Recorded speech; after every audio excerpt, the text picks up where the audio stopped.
Hello বন্ধুরা, একদম unique একটি রেসিপি নিয়ে চলে এসেছি। চিংড়ি মাছ দিয়ে কচু দিয়ে কুমড়ো শাকের রেসিপি, যেটা দেখতে দুর্দান্ত হয়েছে, খেতেও দুর্দান্ত হয়েছে। চলো রেসিপিটা শেয়ার করি। প্রথমে কচুগুলোকে, গুঁড়ি কচু এটা আমরা বলি, কচুগুলোকে সিদ্ধ করে নেওয়ার পরে একটি কড়াইতে সরিষার তেল দিয়ে সামান্য হলুদ দিয়ে সেই সিদ্ধ করা গুঁড়ি কচুটা ভেজে নেব। ভাজা হয়ে গেলে এটা সাইডে রেখে দেব। আলাদা একটা কড়াইতে সরিষার তেল দিয়ে পেঁয়াজ কুচি এবং কাঁচা লঙ্কা কুচি দিয়ে ভালো করে ভেজে নেব।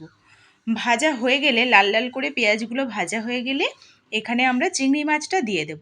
চিংড়ি মাছটা ভালো করে ভেজে নিয়ে এর মধ্যে একে একে মশলা দিয়ে দেব।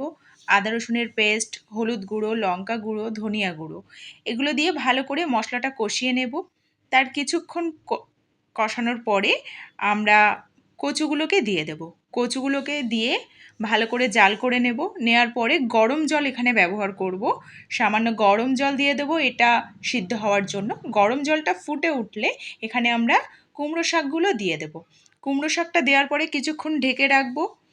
ঢাকা দেওয়ার পরে কিছুক্ষণ পরে আবার সেই ঢাকা তুলে আমরা টমেটো কুচি দিয়ে দেব এবং সাথে ওপর দিয়ে সরিষার তেল ছড়িয়ে দেব। তো দেখো বন্ধুরা, আমাদের কচু দিয়ে কুমড়ো শাক রেসিপিটা দেখতে দুর্দান্ত হয়েছে, খেতেও দুর্দান্ত। অবশ্যই বাড়িতে